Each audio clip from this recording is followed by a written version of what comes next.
Good afternoon, friends. I'm Dr. Aajay Shah, and we are bringing you this another great live today. And today we have a special guest, actually.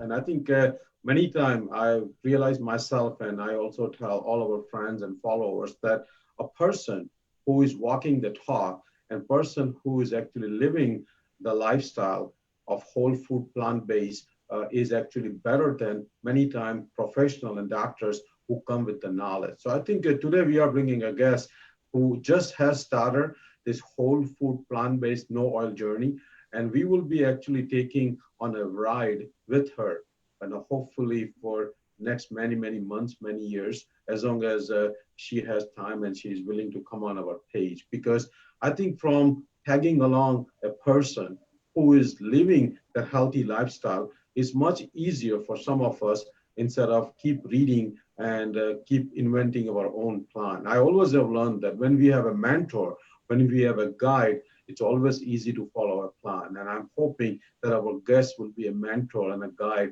to many people, including many of our followers. So let me give you update on our page. We have now 37,000 followers, and that's just in 6 months. And those followers are from all over the world. And I stress about all over the world because I realize that many developing countries cannot afford treatment of this chronic disease, including obesity, diabetes, heart disease, cancer. America fortunately can afford that, but many of these developing countries cannot afford treatment for this chronic disease. So for them, healthy lifestyle and eating whole food plant-based is as important, if not more important, than us as Americans. So I'm glad we have a lot of followers from the world, and they can learn from all of our guests, which we try to bring at least 5 to 7 times a day. We have expanded on our pillars of healthy lifestyle. I always have believed that being healthy is not enough to be a successful human being. We need to also advance in our careers, get more education, have a lifelong learning, also advance in terms of taking care of our planet and environment, animal welfare, women empowerment. So you can read all our pillars of our movement on the screen on the background. I also actually essentially thank all of you for being part of this movement. And I want not just you to be part of this movement, but invite your friends and family. I actually sincerely request you that all of you, once a week, if you can invite your friends and family, like 25 of them, just go on your like pages on your phone or on your computer and select 25 people you think will benefit from our page. Our goal here is to make this movement and make this team as big as possible so we can learn from each other. We can bring many different guests. We can even bring many of you who are living this healthy lifestyle. So all of us will be like a great team. I'm an equal team player as much as you all are. So let's talk about our today's guest. I know her for last 5 or 6 years. She's a great person, great health professional, and actually a great role model for many of our coworkers at the place where I work. Her name is Sarah Finch, and she just started whole food plant-based no oil journey. So let's welcome Sarah Finch. Welcome, Sarah. Thank you. Nice to be here. Great. So please tell us where you live, what kind of work you do, and which place you work. I live in Quincy, Michigan, which is the southwest portion of Michigan. I am an anesthesia provider at Oakland Hospital in Marshall. That's great. That's great. So please tell us about your health, whatever you want to share with our followers, and what kind of food you ate and what kind of exercise program you had before you started your recent journey. Um, I don't want to say I ate whatever I want because I did watch what I ate as far as I tried to be mindful of macro counting, which is a protein, fat, and carb based plan versus just kind of a calorie based plan or whatever the case may be. I've always been very physically active. As you know, I work out several times a week, but they also say that you can't outwork a poor diet. Well, I work a lot, and apparently my diet was not supporting my work. So I needed to kind of change things up a little bit. Yeah, I think I agree with you. I think we cannot, over exercise to actually overcome our bad diet. As a matter of fact, there's actually enough proof that people who exercise more than what is recommended, the chronic inflammation actually can go up. So I think everything is a U-shaped curve, and probably I would say 300 minutes. So that's about an hour of exercise is the max required. And I think after that, if you have time, do meditation, do stress management, do relationship improvement, all those things, instead of keep banging your knees and hips and your body and your shoulders, because injury risk goes high. So I agree with you. I think exercise has to be in moderation and has to be done in a very smart way. We cannot just exercise 3-4 hours a day because it can never overcome a bad diet. So that's a great start. So tell us what led you to look into whole food plant-based diet, and what books you read, what YouTube videos watch, and what kind of motivation you got from, and from whom? Well, I had never honestly actually heard about the whole food plant-based diet until you had brought it up. And obviously, like you said, we've worked together. Actually, it's been 8 years now that we've been 8 years. working together. Isn't that crazy? Yes, good. But watching your journey over time has been very inspirational, and watching the things you post on your page and stuff like that, it perked my interest. And then what really perked my interest to kind of finalize looking into it actually was a couple of people had commented on your page on how well they were doing after reading the Eat to Live book by Dr. Furman. And I was like, yeah, you know what? I listen to a lot of audiobooks. I have about a 35-minute drive each way to and from work. So I listen to a lot of audiobooks. I thought it can't hurt to listen to it, see what it has to say. After I was done with the book, I decided that this was something I was going to try for a few reasons. Weight loss is one of them. I'm definitely overweight and I need to fix that. Second of all, my blood pressure is not at a dangerous point by any means, but it's definitely creeped up over my last physical or two. And I was sitting in the high 120s, low 130s, where I used to be around 108 to 110 for a blood pressure for systolic. So that's something that I started to notice was elevating. Also, I had a blood test for a life insurance policy, and my triglycerides were a little elevated. Not crazy, but enough that I was like, I'm a little young for that. So I was like, I should probably work on that. Also, my husband, he is a tall, thin, trim guy, but he has a chronic family history of heart disease with high cholesterol. He's young, he's only 32, and he's already on cholesterol medication. So I brought up to him my concerns for our health and our well-being, and brought up to him doing the whole food plant-based diet. We have always been people that eat meat and dairy and all the things. He's not gung-ho about it, but he's trying to be supportive for me, and he is doing his best to incorporate it as much as he can within what he's willing to do. And that's all I can ask of him. So this week he has done good about eating plant-based whenever he's been home or with me, and I packed his lunches that were plant-based. Whatever he ate when I was not around, I don't know. But I've stuck to it. I've stuck to it for the entire week. I only started Monday, so this is day 7. No, I think It to Live book, I read thousands of books. If I had to put top 3 books I've read, top 3 books out of probably 5,000-10,000 books I've read, It to Live is top 3, because not only it helped me over the last 3 to 4 years, but it has helped so many of my patients. It is written in a very easy to read language. It has a lot of simple methods how to start the program. And the page 216 out of that book, in my opinion, is one of the best page in the history of medicine.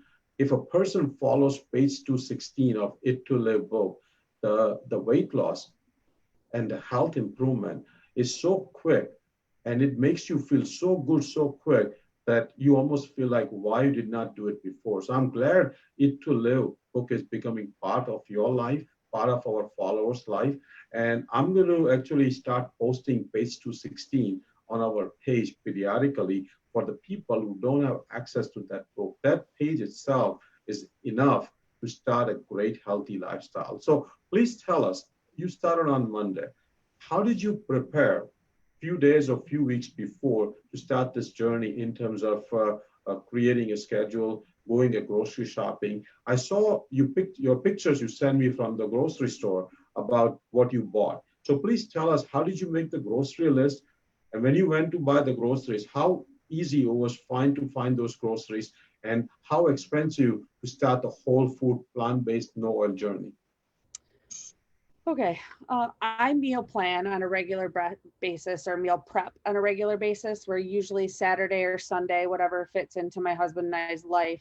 I usually will try to make all of our lunches and our daily food and prepackage it so it's easy to take for the week. We both work very long hours, and then we kind of fit dinners in however it kind of works based on when he gets off work or I get off work. Uh, Honestly, to go into the whole food plant-based diet, I wasn't sure how to start it. And I think that's the tricky part for me, is figuring out, like, when you're cooking and you're not doing whole food plant-based, I have a bunch of recipes in my head and I just pick, like, what sounds good today or what do we want to have this week, and I make it. Well, I don't have a whole bunch of whole food plant-based recipes in my head. So that's been a new journey for me. I did look up on Dr. Furman's website with the Eat to Live book, there are several recipes that they have. I looked through that. I've Googled different recipes, tried to find things that both myself and my husband will eat. He's a little bit pickier of an eater than I am. So we did have to do some, I don't know, I guess you call it research, just figure some things out. And when I went to the grocery store for the first time to plan for this, I had specific things that I knew I wanted to purchase. But then there were other things that I was just like, okay, I know we both like peaches, so I bought peaches. I know we both like broccoli, so I bought broccoli. I'm like, I know I can work these in somehow. So I tried to use the staples that I know both of us would eat no matter what, that I could work in, as well as some things from recipes that I hadn't had before. Our grocery bill, I mean, it was, I would say, slightly higher than average, but I was starting from square one, and I was buying some things that I knew I didn't have on hand at home to incorporate into some recipes, such as some spices, vinegar, some stuff like that that we didn't have at the house that I don't have to buy on an everyday basis. Yeah, I think that's an excellent point. And I have seen your post about your batch cooking. And I think that's an excellent message to all the women and men who work long hours, that make a habit of doing a batch cooking on the weekend or whenever you have a day off. Because when you are hungry or when you want to eat your lunch at work, if you don't have access to your homemade food from the batch cooking, not only you will reach out for unhealthy food, because unhealthy food is widely ubiquitous. Plus, I think when you come home, if you are tired and if you had enough stress at work, when you want to sit down in your dining table, if you don't have food ready in your refrigerator, which is healthy, you probably will reach out to your pantry for some processed food. So I agree. I think cooking in a batch is must for all of us. And I've seen you, Sarah, batch cooking, pretty much for last 8 years. You always batch cook, even though when you are eating all regular American food, you always have batch cooking. So that's a major message to every man and woman who wants to start any healthy lifestyle journey, is to learn to batch cook. Plus, batch cooking is fun too, because that way you can get in your kitchen, you space out about 4 hours, you go grocery shopping before that, and in that 4 hours, you cook, you put in a containers, and then you clean one time, and you are done for the whole week many times. So I think that's a great message. The second message, I think what I learned from you is that when you go out first time grocery shopping, to start whole food, plant-based, no oil, healthy lifestyle, you may spend a little bit extra money to stock up on some of the spices, some of the vinegar, some of the other things. But I sincerely believe that when you go to produce section and when you buy fresh produce and when you buy fresh fruits and other things, your actually overall bill will be a lot smaller than buying some of the expensive processed food. Number one. Number two, that produce may cost you some money right now, but in the long run, the savings from the healthcare costs, like cardiologists and nurse anesthetists, their services are much more expensive than staying healthy. So I think we have to think not just today. I mean, there's some data that when you have that 99 cents French fries right now, it costs you $8 in 10 to 15 years to take care of your health. So right now you may be buying a cheap processed food or cheap fast food,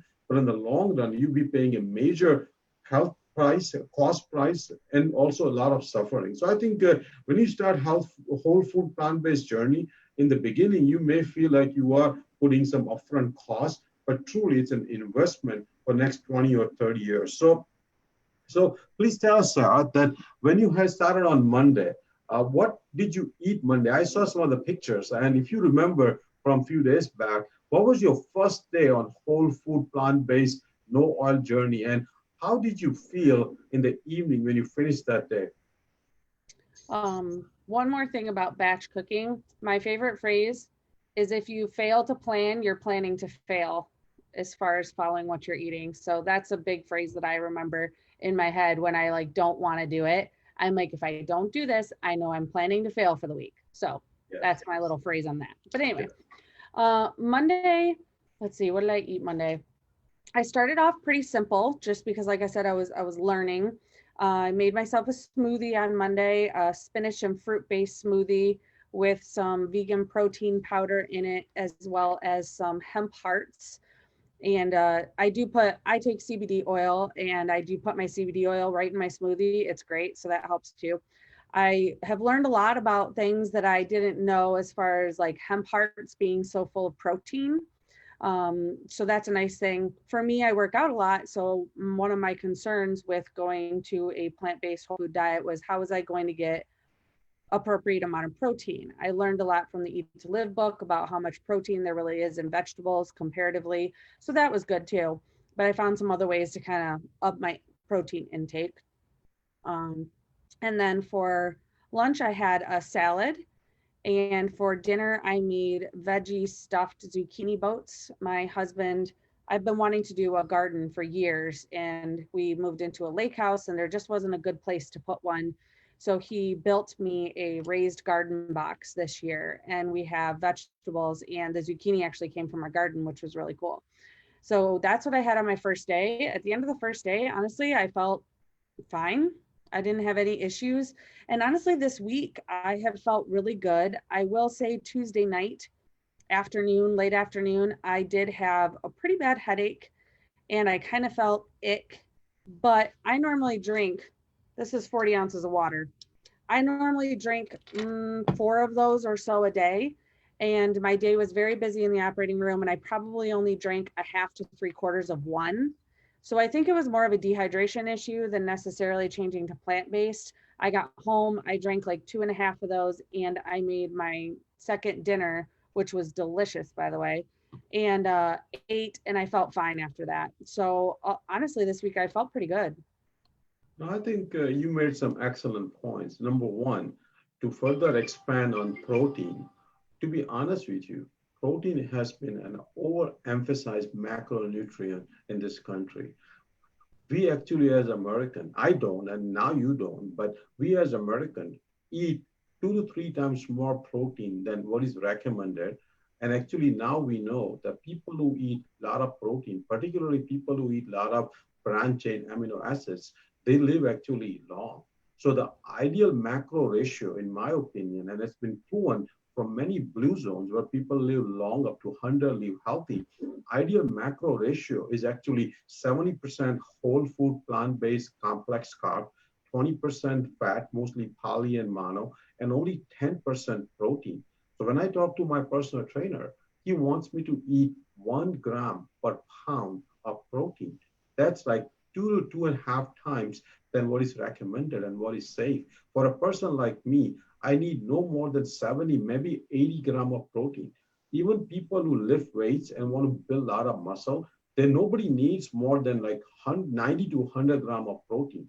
And the beautiful part is, and I was just telling our son, the beautiful part is that when you eat whole food, plant-based, 2,500 calorie diet, if you are maintaining your weight and if you are physically very active, 2,500 calorie, the nature in whole food, plant-based meals and diet gives you about 10 to 14% of protein. So average, when you combine vegetables, fruits, grains, nuts, and seeds, your average protein content is about 10 to 14%. So if you have a 2,500 calorie diet because you are physically very active, that's about 300 calories from protein. And 300 calories from protein, protein being a 4 calorie per gram, gives you about 75 gram of protein. So nature actually has figured out for us over thousands and millions and billions of years that if you eat whole food plant-based diet, combining your plate, just like a Canadian plate with vegetables, fruits, beans, seeds, and nuts, you will get adequate protein without even calculating it. And to be honest with you, most of us don't need to add protein powder in general. I think when you start, maybe in the beginning, you may not be getting enough protein because you're not having enough beans and nuts and seeds. But vegetables, for example, broccoli and spinach, has more protein per calorie, not per gram, per calorie than many other animal products. So when people say vegetables don't have protein, they have protein. Every vegetable has a protein. And per calorie, the protein is higher. You just have to eat too much vegetables. And we cannot eat 5, 7 pounds of vegetable per day. Our stomach has capacity of about 3 pounds per day of eating. And if you eat 3 pounds of vegetables, there will not be enough calories. There will not be enough protein. So we need to add calorie dense food. We need to add some protein dense food. And that's where grain comes in. Grain brings calorie dense food. Beans, nuts, and seeds brings protein dense food. So I think once a person starts the knowledge, starts journey, start learning from books and YouTube, and goes on a whole food, plant-based, no oil diet, the protein concern, in my opinion, almost resolves by itself. And I think we also know that average bodybuilder who has tons of muscle lives about 20 years less. I'm talking about no steroid bodybuilder, a bodybuilder who just is a natural bodybuilder, a bodybuilder who just takes 200-300 grams of protein lives actually 20 years less than an average American. So I think protein definitely is overemphasized. That's number one. Number two, I agree in the beginning, when you start whole food plant-based journey, you may not have adequate recipes. Your taste buds also needs to change because you are used to eating processed food. You're used to eating a lot of animal products. So your taste buds will need to change. And taste bud takes about 3 to 4 weeks to change. But once you change your taste bud to eating plant-based food, you actually start to enjoy them so much. Plus all the benefits you start enjoying, you pretty much feel like animal products are not only not necessary, but they actually, because technically, animal products have very minimum options in terms of taste. There are 300,000 edible plants in the world, 300,000. And most of us eat about 40 varieties, if not less, per week. So we are eating like nothing out of all the edible options we have. That's number one. Number two, I think we have tons and tons of recipes. My wife can make probably 1,000 dishes from whole food, plant-based, no oil diet. So I think it's just a learning process. And like any other thing in life, when we start, it's slightly harder. But I absolutely admire you that you have jumped in, you have learned everything, and you're going to be pretty much becoming a role model for many meat and potato Americans who think that that's the only way to have fun in terms of eating healthy and have taste. So my next question to you is tell us, like, what is your, if you want to share with us, what is your weight loss so far in 1 week, and what do you think is compared to many other diets, including keto and paleo, in terms of how much weight a person can lose in 1 week? Well, it'll be a week on Monday, but as of yesterday, which was day 6, I've lost 9.1 pounds in 6 days. Um, 9.1 pounds in 6 days. That's just yeah, absolutely, I don't think any diet can do that in 1 week. So please keep going. Yeah. it's crazy. Like I stepped on the scale and stepped back off and zeroed it. Like, is this thing right? And then I stepped right back on, and it says what it says. So I'm just gonna go with it. I will say that I do feel a little less bloated, less inflamed. So that's all been great. I have never personally done keto, or I dabbled in some paleo stuff. I dabbled in Whole 30 for a little while. I personally just didn't have a whole lot of success. But I think also the problem was I wasn't 100% committed either. So if you're not 100% committed to something and you're not going to follow it the way it's supposed to be followed, then I think you're not going to necessarily see the results that you want to see. So I think a lot of eating plans come down to, are you going to follow it the way it's supposed to be followed? Yeah, I think that's an excellent point. I think we have to follow at least for 6 to 8 weeks to see any benefits. And I think in terms of keto diet, I sincerely think that keto diet may get you some quick weight loss, but in the long run, there is no data. Plus, I think keto diet has a lot of animal products. It definitely can raise your bad cholesterol LDL, and we don't know what the consequences would be of eating a lot of animal products and raising your LDL. So I think, and plus keto diet, in my opinion, has only been around for no more than 10 years. We used to have Atkins diet when I came to this country, and Atkins diet has been, gone out of fashion now. And I think keto is nothing but Atkins diet with new clothes. While versus whole food plant-based diet has been around for not hundreds but thousands of years. The blue zone people, Okinawa, many of the 5 blue zones in the world, their predominant staple food is actually plant-based food. And I'm not saying everybody needs to go vegan. I think it's okay to have 10% calories from animal products, and that can be a choice of a dairy. For example, I was always vegetarian when I grew up, so we did have dairy. I never ate meat or fish. So I think it's okay to have 10% calories from animal products of your choice, but definitely your diet should be plant strong, they call it, or plant predominant, and then have some condiment, have some small amount of meat, and I think that brings sometimes a concern. Like I had a patient just a year ago, and he came and says, Dr. Shah, I'm a farmer who raised cattle, and if you teach the whole world to go plant-based, what will happen to my business? Well, I'll starve to death. I will not have any income. I said, that's not true. Just like, and I give him an example, just like diamonds are rare and diamonds are, very expensive.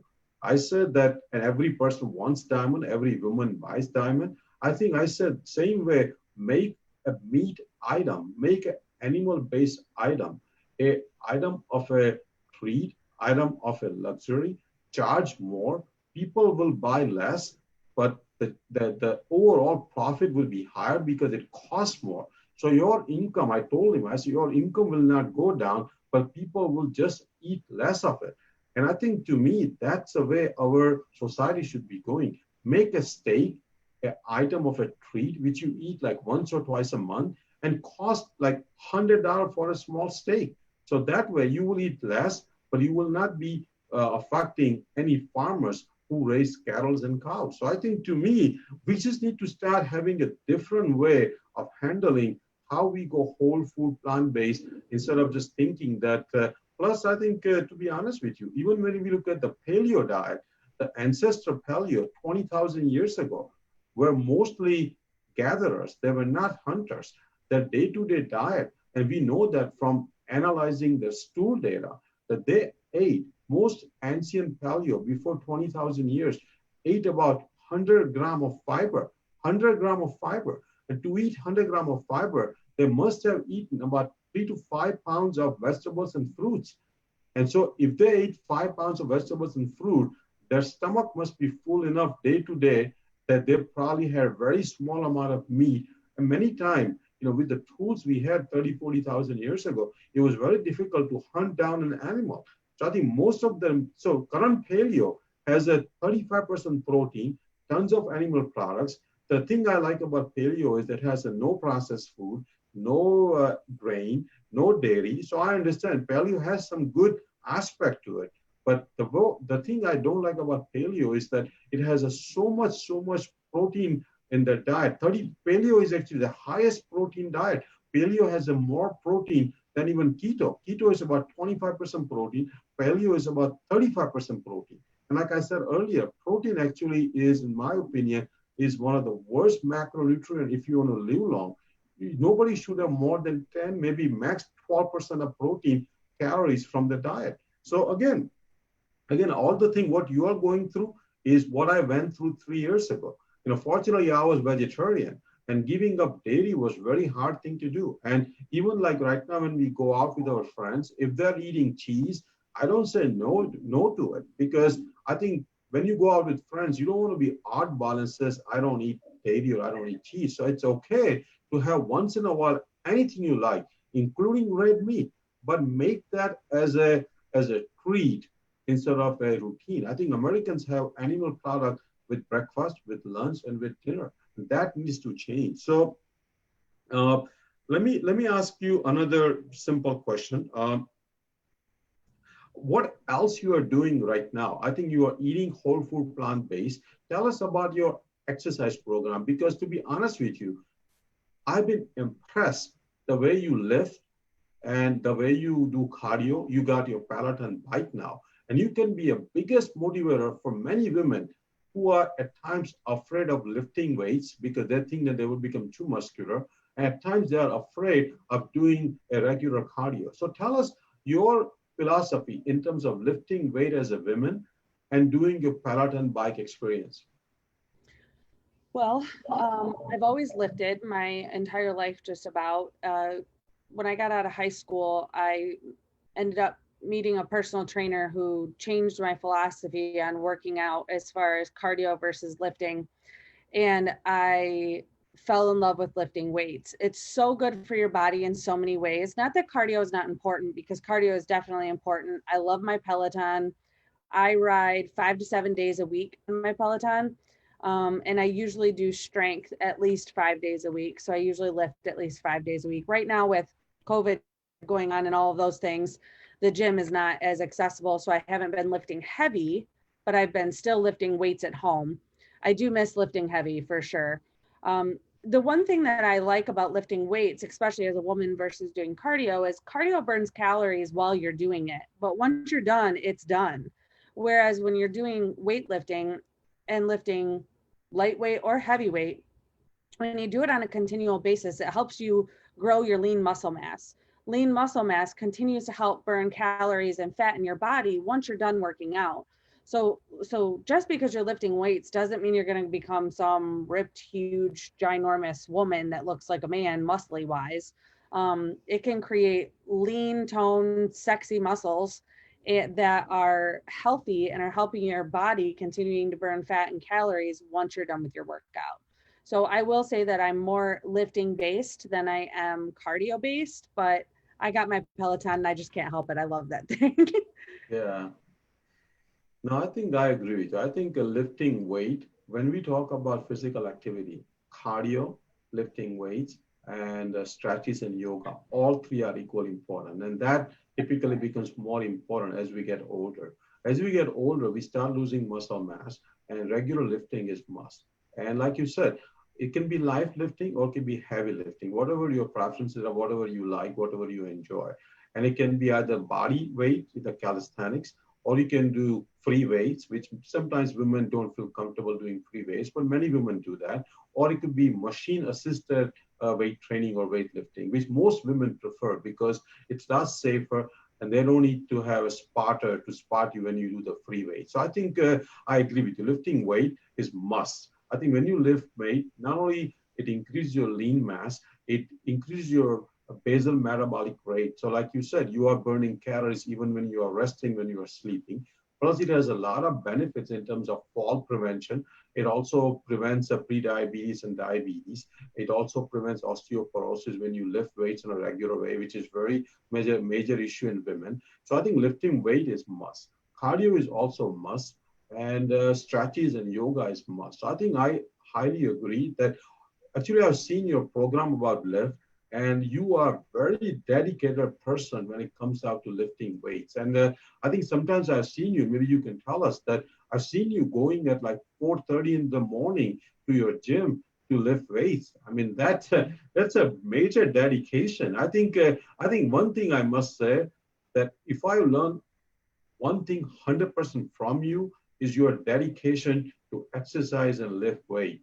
And I think you can tell us that how you get motivated to wake up at 4 o'clock, go to gym to lift weights. Please tell us how do you get that motivation? It's really, it sounds funny, but it's very simple. I usually get up about 3:30 and I'm at the gym by 4. I'm at the gym lifting till about 5:15 and then I need to be in the OR by 6.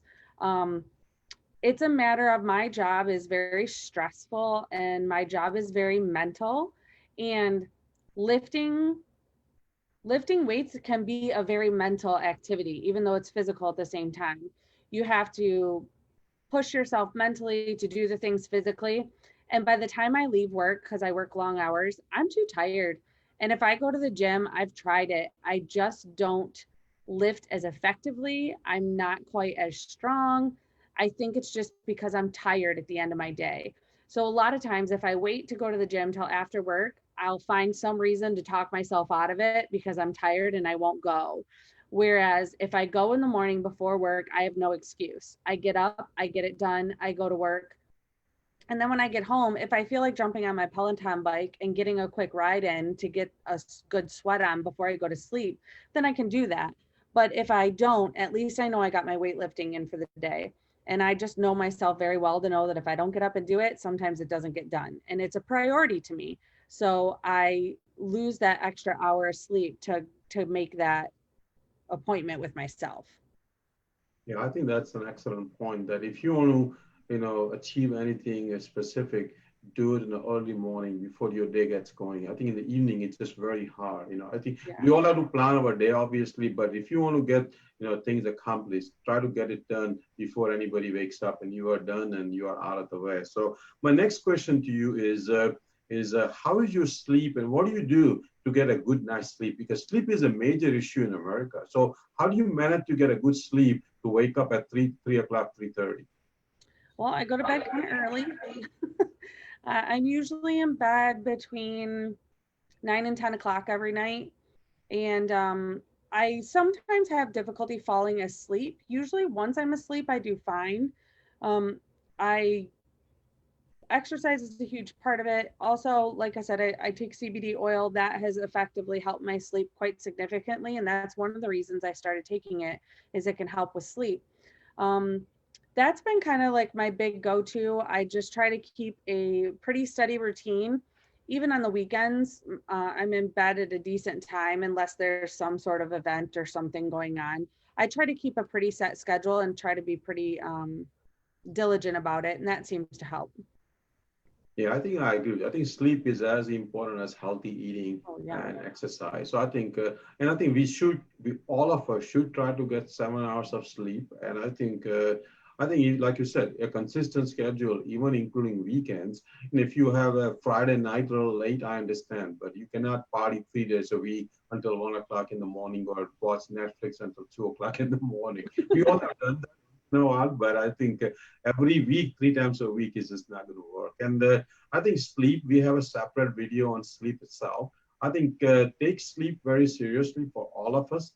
Watch our video on sleep. There are a lot of tricks on how to get a good sleep, and definitely avoid the sleeping pill as much as possible, because sleeping pills not only kills you quicker, but it also has a high potential to cause depression and many other things. So avoid sleeping pills as much as possible. My next question to you is that, being a professional woman, being a spouse, being a busy person in general, I'm sure there's enough stress day-to-day life. How do you handle and how do you overcome day-to-day stress? Do you do any meditation? Do you do any of the stress management techniques? Yeah. Actually, with Peloton, which is the bike that I have, they actually have an app, and their app is phenomenal. And I would recommend to any one of your followers that are watching this right now, you do not have to have the bike to get the app.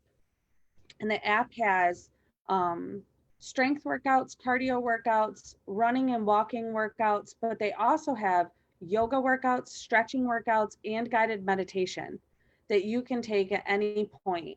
And I have, with the Peloton app, I have greatly increased the amount of yoga, stretching, and meditation that I do. And I think it's significantly helped.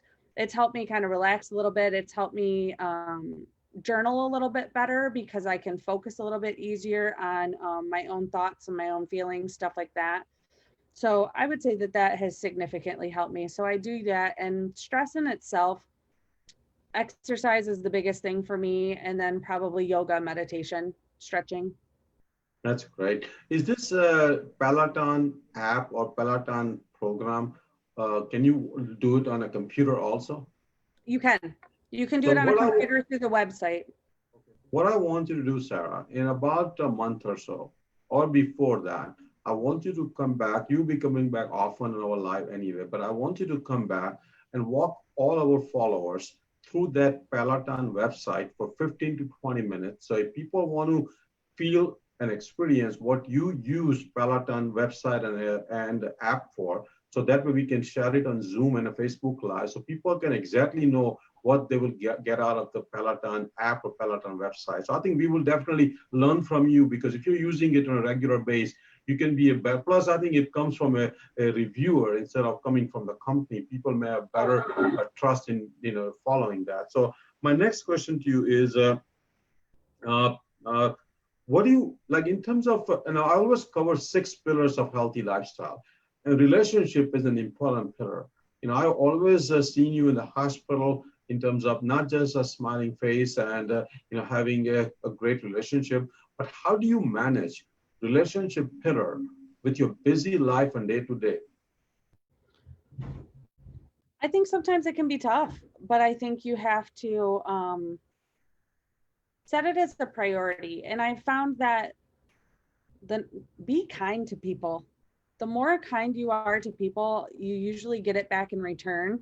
And I think some people find it really hard to be not pleasant to someone that's being nice to them. So if you take the extra time, as far as that's concerned, outside of work, I own a couple of businesses outside of what I do.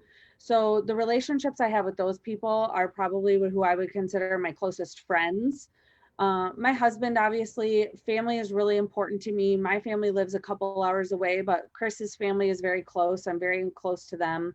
So I think just maintaining and harboring a few important, true, honest relationships is an important aspect for relationships in your life. Yeah, I think that's an excellent point. I think relationship, I always have said, is a give and take. I think you have to give in the relation to receive. And I think because most relations fail when one person is always taking the advantage. So I think have friends and family where there's always give and take, where you are giving and you are receiving. And I always believe that that's like Stephen Covey used to say, make it a win-win situation. When you say win-lose or lose-win or lose-lose, it never works. It has to be a win-win situation in any relationship. My next question, our 6th pillar is substance abuse and alcohol. We know now that even a single glass of wine in women raises their breast cancer risk almost by 20%. So tell us, what are your thoughts on certain substance abuse and alcohol? Well, I've never been one I've never smoked, I've never done any of that. I mean, I do have alcohol on this plant-based, whole food plant-based diet. I haven't had any alcohol at all, but I'm not someone that partakes on alcohol every day. I'm kind of more a couple on the weekend type of person. If we're out on our boat, socializing with friends, but that's about it for me. I've dealt with alcoholism in my family. So I think watching that growing up as a child has kept me more on the less alcohol. And if I do, I have a drink or two and then I'm done. So I think watching alcoholism in my family has significantly impacted how I moved forward and how I treated alcohol in my adult life. Yeah, I think that's an excellent point. I think, like just we talked about it. I think if you have one glass of wine or one scotch or whatever bourbon you like once a week with a meal or friends, I can understand. But I think a few or more than few drinks every night probably is just inviting trouble. So I think we covered the 6 pillars in a very detailed, very nice way. So please tell us, what are your plans for next 2 weeks? How are you going to be making sure that this journey continues? Have you thought out your plans? Are you journaling? your journey. So that way, one day, hopefully, not only you will tell us your journey, but maybe even write a mini book for some of our followers. I don't know about writing a book. I write well, but it's not my jam. So who knows? I do journal. I'm not necessarily journaling specifically just about this. I journal on a daily basis. I do a lot of gratitude journaling. And this is part of it, a part of how I'm feeling, how I'm doing. The next couple weeks is I'm off to work tomorrow. So my plan is to kind of plan out my meals for the week and get that all taken care of. And my plan is to just keep slow and steady. If I don't have something to make, I'm defaulting to always having foods to make an appropriate salad at home, so I never have no options. But I do have a couple of recipes that I want to try this week, and I'm just going to go forward week by week. I plan on doing the full 6 weeks, like the book, or 6 weeks, like the book suggests, of purely no animal products, no dairy, no oil. And then I want to see how I'm doing. I want to look at myself in 6 weeks. How does my body feel? How are all the 6 pillars that you're talking about? How can I evaluate that comparatively to how I felt before I started? And I'm going to go from there as to if I plan on adding in a serving or two a week of a meat-based product or not. So I'm kind of up in the air, but I plan on staying strict with it for at least the first 6 weeks and then evaluating. Yeah, that's excellent. I think 6 weeks is a good way to know whether that's good for you in your life or not. So I think, yeah, I think my sincere gut feeling is that in 6 weeks, not only you will have achieved tremendous weight loss in a healthy way, but overall your whole life will be so much better that you pretty much will go on to 90% whole food plant-based and 10% animal products. So let me ask you important question, which all our followers and people who are watching on live are waiting.